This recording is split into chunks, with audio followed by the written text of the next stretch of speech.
নমস্কাৰ বন্ধু বান্ধৱীসকল, ভালে আছে নিশ্চয়। আজি মই দুপৰীয়া আহাৰত তোৰা মাছৰ জালুক দিয়া জ্বলা এখন বনাবলৈ লৈছিলোঁ। কেনেকৈ বনালোঁ চাওঁ আহকচোন।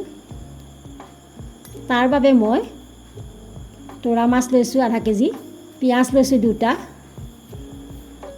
নহৰু লৈছোঁ 10 ফুটামান, আদা লৈছোঁ অকণমান, শুকান জলকীয়া 2টা, তেজপাত আৰু বিলাহীটো দিবও পাৰে, নিদিলেও কোনো কথা নাই। আৰু তাৰ লগতে লৈছোঁ অমিতা আৰু আলু অকণমান কাটি লৈছোঁ। শুকান মছলাত মই জিৰা লৈছোঁ 1 চামুচ, ধনিয়া গুড়ি লৈছোঁ 1 চামুচ আৰু অকণমান জালুকৰ গুড়ি লৈছোঁ। আহকচোন কেনেকৈ বনাওঁ চাওঁ, আৰম্ভ কৰোঁ। তাৰ বাবে মই এই কেৰাহীখন উঠাই দিছোঁ। এইখন মোৰ লোহাৰৰ কেৰাহী। লোহাৰৰ কেৰাহীত মাছ মাংস বনালে খাবলৈ টেষ্টি হয় আৰু স্বাস্থ্যৰ কাৰণেও ভাল। সেইকাৰণে মই মাছ মাংস বনালে সদায় লোহাৰৰ কেৰাহীখন ব্যৱহাৰ কৰোঁ। তাত মই অলপ তেল দি ল'লোঁ। তেলখিনি পকাৰ লগে লগে ইয়াত মই জিৰা গুটি কেইটামান দিলোঁ। জিৰাখিনি ফুটিলে তেতিয়া মই পিঁয়াজ দি দিম। জুইটো চিমতে ৰাখিব। পিঁয়াজখিনি সোণালী ৰং হৈ যোৱালৈকে ভাজিব লাগিব লৰাই লৰাই। জুইটো কিন্তু চিমত ৰাখিব। বেছি জুইত দিলে পিঁয়াজখিনি জ্বলি গ'লে খাদ্যটো খাবলৈ বেয়া হ'ব।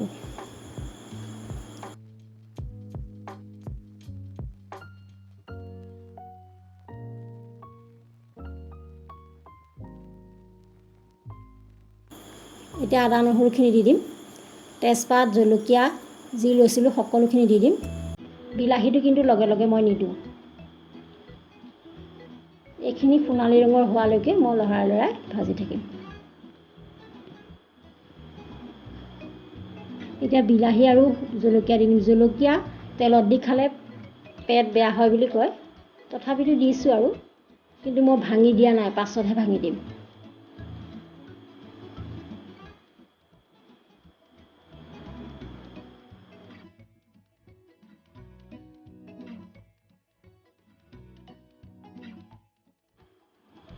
আনফালে মই গেছৰ ষ্টভত এখন পেন উঠাই দিলোঁ। তাত অকণমান মাছকেইটা অকণমান লৰাই ফৰাই ভাজি ল'ম।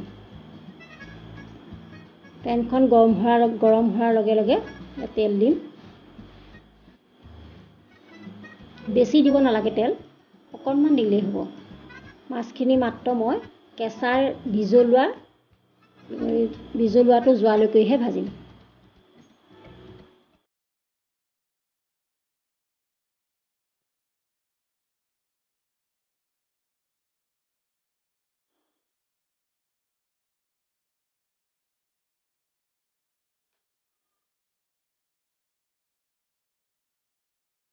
এইফালে এয়া পিঁয়াজ, আদা নহৰুখিনি ধুনীয়া ভজা হৈ গ'ল।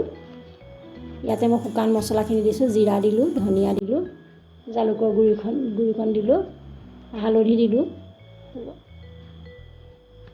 আৰু অকণমান পানী দি ধুনীয়াকৈ মছলাখিনি সিজিবলৈ দিম।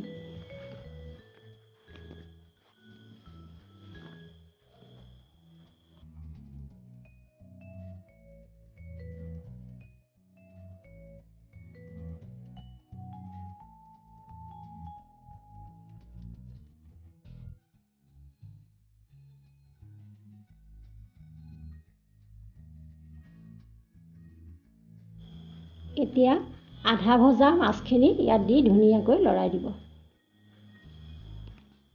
লগতে অমিতা আৰু আলুকণো দি পেলাই ধুনীয়াকৈ লৰাই দিব।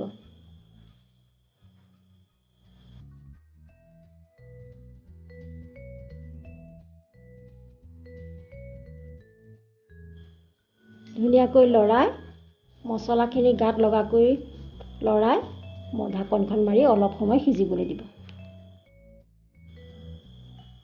ঢাকনিখন আঁতৰাই মাজে মাজে লৰাই থাকিব।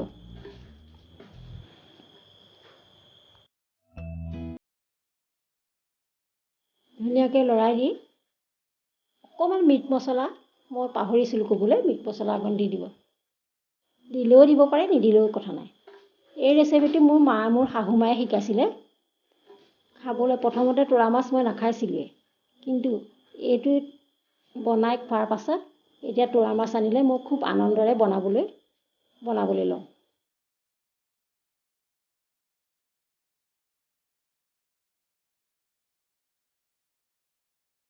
এতিয়া ভালদৰে লৰাই অকণমান এবাটিমান গৰম পানী দি দিব।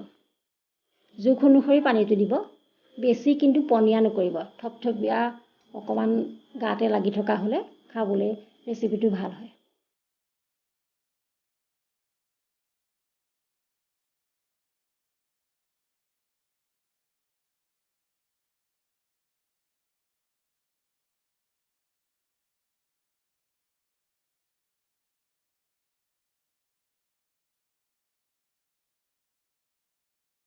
এয়া চাওক, মোৰ টোৰা মাছৰ জ্বলা তৰকাৰী ৰেডি হৈ গ'ল।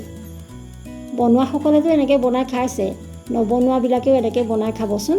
এই তৰকাৰীটোৰ লগত বেলেগ একোৱেই নালাগে, ধুনীয়াকৈ ভাতকেইটা খাব পাৰি। ধন্যবাদ।